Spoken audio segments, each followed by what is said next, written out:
Hi guys, एक बार फिर से स्वागत है आपका हमारे YouTube channel Sonu competition classes पे। जैसे कि हम राजस्थान पुलिस कांस्टेबल के लिए सरकार के अंगों के ऊपर डिस्कस कर रहे थे, जिसमें हमारा जो टॉपिक चल रहा था न्यायपालिका, जिसमें हमने कई क्वेश्चनों को एमसीक्यू के द्वारा डिस्कस किया है। तो आज हम न्यायपालिका में उच्च न्यायालय के ऊपर डिस्कस करेंगे और उनके जो इंपॉर्टेंट क्वेश्चन है उसको एमसीक्यू के द्वारा डिस्कस करेंगे। तो गाइज, अगर अभी तक आपने हमारे यूट्यूब चैनल को सब्सक्राइब नहीं किया है तो जल्दी से यूट्यूब चैनल को सब्सक्राइब कर दीजिए, ताकि और भी अच्छी अच्छी वीडियो आप तक पहुँचती रहिए। चलिए देखते हैं आज का जो क्वेश्चन है। फर्स्ट क्वेश्चन है, निम्नलिखित को सुमेलिखित कीजिए। तो ये जो अनुच्छेद दिए गए हैं इनमें हम देखेंगे कि किन का उल्लेख किया गया है। पहला अनुच्छेद है अनुच्छेद 214, बी है अनुच्छेद 215, सी है अनुच्छेद 216 और डी है अनुच्छेद 217। तो देखते हैं इसमें किन का उल्लेख किया गया है। पहला क्या है, अनुच्छेद 214। तो इसमें है राज्यों के लिए उच्च न्यायालय। अनुच्छेद 214 में राज्यों के लिए उच्च न्यायालयों का उल्लेख किया गया है। अनुच्छेद 214 के अंतर्गत है कि प्रत्येक राज्य में एक उच्च न्यायालय होगा। प्रत्येक राज्य में क्या होगा, एक उच्च न्यायालय होगा।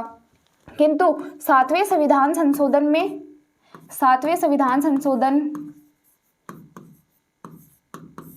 1956 के अंतर्गत यह उल्लेख किया गया है कि किसी भी दो या दो से अधिक राज्यों में या फिर संघ क्षेत्र में एक से अधिक उच्च न्यायालय स्थापित नहीं किया जा सकता है।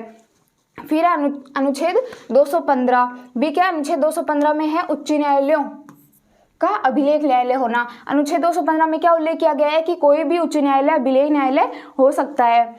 फिर सी है अनुच्छेद 216। अनुच्छेद 216 में उच्च न्यायालयों का गठन किया गया है। अनुच्छेद 216 के अंतर्गत क्या किया गया है, उच्च न्यायालयों का गठन किया गया है, जिसमें 1861वें अधिनियम के तहत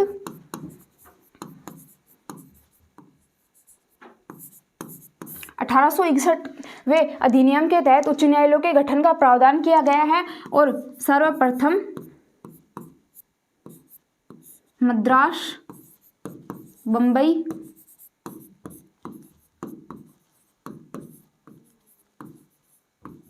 व कोलकाता में उच्च न्यायालयों का गठन किया गया।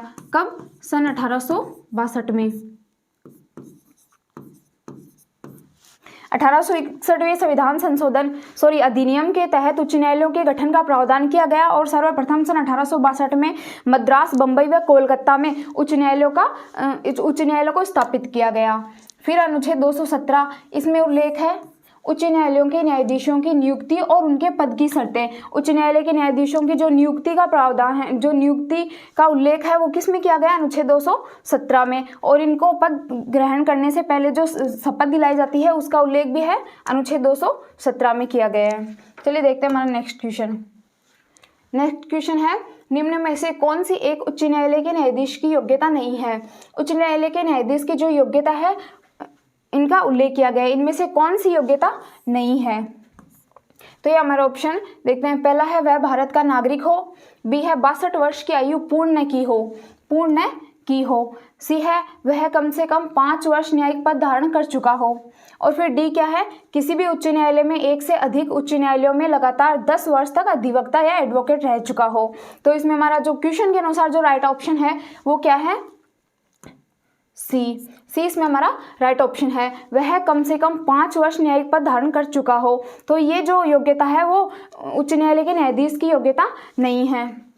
वो कम से कम कितने वर्ष तक न्यायिक पद धारण कर चुका हो, 10 वर्ष तक। उच्च न्यायालय के न्यायाधीश के पद को धारण करने के लिए जो व्यक्ति के पास योग्यता होनी चाहिए वो कौन कौन सी होनी चाहिए, वह भारत का नागरिक हो, दूसरी होनी चाहिए वह 62 वर्ष की आयु पूर्ण नहीं की हो उसने। फिर तीसरी योग्यता क्या है कि वह कम से कम 10 वर्ष तक न्यायिक पद को धारण किए हुए होना चाहिए। और डी है किसी भी उच्च न्यायालय में एक या एक से अधिक न्यायालय में लगातार 10 वर्ष तक, कितने वर्ष तक, 10 वर्ष तक वह अधिवक्ता रह चुका हो। तो ये जो सभी योग्यताएं हैं वो एक उच्च न्यायालय के न्यायाधीश के पास होनी चाहिए। देखते हैं हमारा नेक्स्ट क्वेश्चन है कि उच्च न्यायालय के न्यायाधीश को शपथ कौन दिलाता है।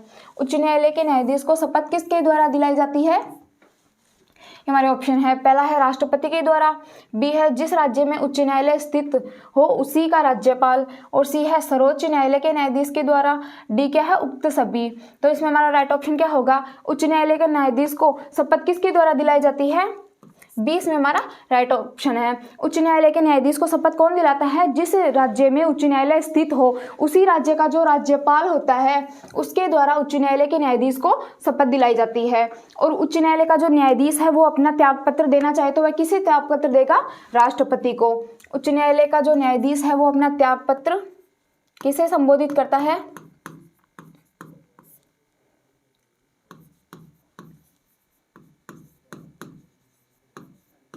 त्यागपत्र किसे संबोधित करता है? राष्ट्रपति को। और उसको शपथ किसके द्वारा दिलाई जाती है? राज्य के राज्यपाल के द्वारा, जिस राज्य में उच्च न्यायालय स्थित हो। चलिए देखते हैं हमारा नेक्स्ट क्वेश्चन। हमारा नेक्स्ट क्वेश्चन है किस अनुच्छेद के तहत उच्च न्यायालय अभिलेख न्यायालय हो सकते हैं? तो ये जो क्वेश्चन है वो हमने फर्स्ट में देखा था कि भाई कौन से अनुच्छेद के तहत जो उच्च न्यायालय वो अभिलेख न्यायालय हो सकते हैं। तो ये हमारा ऑप्शन है, पहला है अनुच्छेद 214, बी अनुच्छेद 215, सी अनुच्छेद 216 और डी है अनुच्छेद 217। तो इसमें हमारा राइट ऑप्शन क्या होगा? 20 में हमारा राइट ऑप्शन है। अनुच्छेद 215 के तहत कोई भी उच्च न्यायालय अभिलेख न्यायालय हो सकता है। अनुच्छेद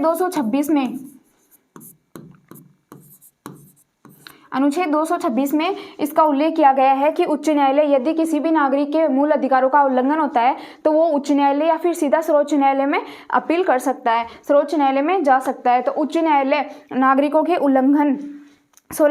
के मूल अधिकारों को रक्षित करने के लिए अनुच्छेद 226 के तहत 5 प्रकार की जो लेख है, जो रीट है, उसको जारी कर सकता है। तो अनुच्छेद 215 के तहत कोई भी उच्च न्यायालय है वो अभिलेख न्यायालय हो सकता है। चलिए देखते हैं हमारा नेक्स्ट क्वेश्चन।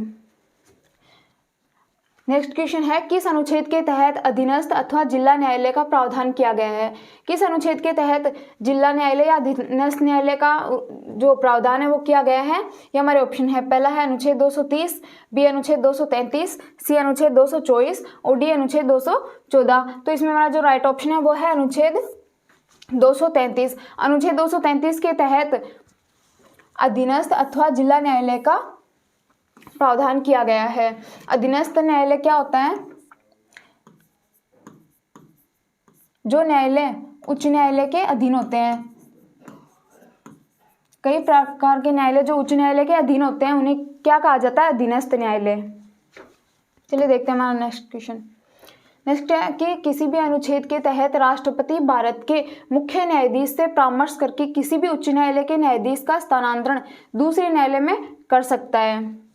ये हमारे ऑप्शन, पहला है अनुच्छेद 234, बी अनुच्छेद 222 के तहत, सी अनुच्छेद 214 के तहत और डी है अनुच्छेद 215 के तहत। तो इसमें हमारा जो राइट ऑप्शन है वो है बी। अनुच्छेद 222 के तहत राष्ट्रपति भारत के मुख्य न्यायाधीश से परामर्श लेके किसी भी उच्च न्यायालय के न्यायाधीश को एक न्यायालय से दूसरे न्यायालय में स्थानांतरण कर सकता है अनुच्छेद 222 के तहत। चलिए देखते हैं हमारा नेक्स्ट क्वेश्चन। नेक्स्ट क्वेश्चन है कि राजस्थान उच्च न्यायालय का गठन किया गया था। राजस्थान के उच्च न्यायालय का गठन कब किया गया था? उच्च न्यायालय का गठन कब किया गया था? ये हमारे ऑप्शन है, पहला है 26 जनवरी 1950 को, बी है 29 अगस्त 1949 को, सी है 26 नवंबर 1949 को और डी है 15 अगस्त 1947 को। तो इसमें हमारा राइट ऑप्शन क्या होगा?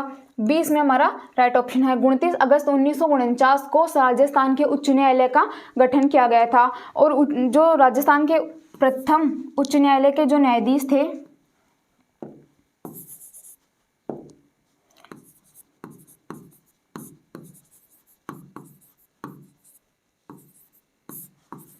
उच्च न्यायालय के प्रथम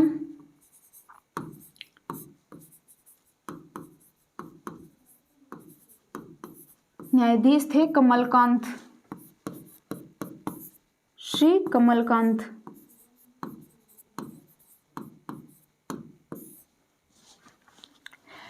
राजस्थान के उच्च न्यायालय का जो गठन है वो 29 अगस्त 1949 को किया गया था और उच्च न्यायालय के जो प्रथम न्यायाधीश थे वो थे श्री कमलकांत। चलिए देखते हैं हमारा नेक्स्ट क्वेश्चन। जो 8 नंबर का क्वेश्चन है वो है निम्नलिखित को सुमेलिखित कीजिए। इनमें जो ये अनुच्छेद दिए गए हैं इनमें किन का उल्लेख किया गया है? पहला है अनुच्छेद ए अनुच्छेद 218, बी अनुच्छेद 219, सी अनुच्छेद 220 और डी अनुच्छेद 221। तो इसमें किसका उल्लेख किया गया है? पहला अनुच्छेद 218। तो इसमें पहला है उच्चतम न्यायालय से संबंधित कुछ उपबंधों का उच्च न्यायालय का लागू होना। अनुच्छेद 218 है, इसमें किसका उल्लेख किया गया है? उच्चतम न्यायालय से संबंधित कुछ भी उपबंधों का उच्च न्यायालय को लागू होना। फिर बी है अनुच्छेद 219, तो इसमें किसका उल्लेख किया गया है? उच्च न्यायालय के न्यायाधीशों के द्वारा शपथ या प्रतिज्ञान। उच्च न्यायालय के न्यायाधीशों के द्वारा जो पद ग्रहण करने से पहले जो शपथ ली जाती है, इसका उल्लेख किसमें किया गया है? अनुच्छेद 219 में। फिर आता है सी, अनुच्छेद 220, तो इसमें किसका उल्लेख किया गया है? स्थायी न्यायाधीश रहने के पश्चात विधिवत व्यवसाय पर निर्वहन। यदि न्यायाधीश स्थायी रूप से हो जाता है तो वह किसी भी कानून के ऊपर अपना कार्य है वो चला सकता है। तो इसका उल्लेख किसमें किया गया? अनुच्छेद 220 में। फिर डी आता है अनुच्छेद 221, तो इसमें किसका उल्लेख किया गया है? न्यायाधीशों के वेतन का। न्यायाधीशों के वेतन भत्तों का जो उल्लेख है वो किसमें किया गया है? अनुच्छेद 221 में किया गया है। देखते हैं हमारा नेक्स्ट क्वेश्चन। क्वेश्चन नंबर 9 है कि उच्च न्यायालयों में न्यायाधीशों की पेंशन, उच्च न्यायालयों के जो न्यायाधीशों की पेंशन है वो किसके द्वारा दी जाती है? ऑप्शन पहला है भारत की आकस्मिक निधि से दी जाती है, बी है उच्च राज्य की संचित निधि से दी जाती है जहां उसने अंतिम बार सेवा की हो। फिर सी ऑप्शन है कि भारत की संचित निधि से दी जाती है, और डी है उपयुक्त में से कोई नहीं। तो जो उच्च न्यायालय के न्यायाधीशों की जो पेंशन है वो कहाँ से दी जाती है, किसके द्वारा दी जाती है? इसमें हमारा राइट ऑप्शन है सी, भारत की संचित निधि से उच्च न्यायालय के न्यायाधीशों की पेंशन है वो दी जाती है। उच्च न्यायालय के जो न्यायाधीशों के वेतन भत्ते दिए जाते हैं उनको किसके द्वारा निर्धारित किया जाता है?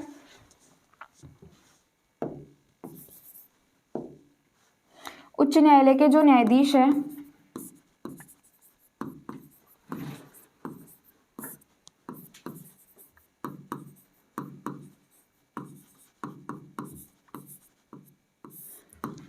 न्यायाधीशों के जो वेतन भत्ते दिए जाते हैं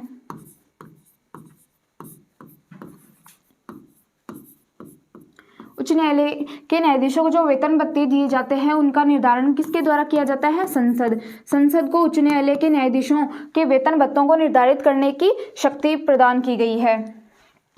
फिर उच्च न्यायालय के जो न्यायाधीशों के वेतन भत्ते दिए जाते हैं वो किसके द्वारा दिए जाते हैं? जिस राज्य में उच्च न्यायालय स्थापित होता है उसी राज्य के संचित निधि से उच्च न्यायालय के वेतन भत्ते दिए जाते हैं। और जो उच्च न्यायालय के न्यायाधीशों की जो पेंशन है वो कहाँ से दी जाती है? भारत की संचित निधि से। तो उच्च न्यायालय के जो वेतन भत्ते होते हैं वो किसके द्वारा दिए जाते हैं? उस राज्य की संचित निधि से दी जाती है जहां पर उच्च न्यायालय स्थापित हो, और पेंशन भारत की संचित निधि से दी जाती है। चलिए देखते हैं हमारा नेक्स्ट क्वेश्चन। क्वेश्चन नंबर 10 है कि जिला न्यायाधीशों की नियुक्ति कौन करता है? जिला के न्यायाधीशों की नियुक्ति किसके द्वारा की जाती है? ऑप्शन पहला है संबंधित राज्य के उच्च न्यायालय का मुख्य न्यायमूर्ति, बी है संबंधित राज्य का राज्यपाल, सी है संबंधित राज्य का लोक सेवा आयोग, और डी है उच्चतम न्यायालय का न्यायमूर्ति। तो इसमें हमारा जो राइट ऑप्शन है वो है संबंधित राज्य का राज्यपाल। जिला न्यायाधीशों की जो नियुक्ति है वो संबंधित राज्य के राज्यपाल के द्वारा उच्च न्यायालय के न्यायाधीशों से परामर्श लेकर की जाती है। ओके गाइज, आई होप कि मेरे द्वारा बताए गए सभी क्वेश्चन आंसर आपको अच्छे से समझ आए होंगे। तो गाइज, अगर आपको मेरे द्वारा जो भी क्वेश्चन आंसर बताए गए हैं इनसे संबंधित अगर PDF प्राप्त करनी हो तो आप सोशल मीडिया पे जाके हमारे टेलीग्राम चैनल से इनकी PDF प्राप्त कर सकते हो, और सोशल मीडिया पे फेसबुक और इंस्टाग्राम पे भी हमें फॉलो कर सकते हो। So thank you.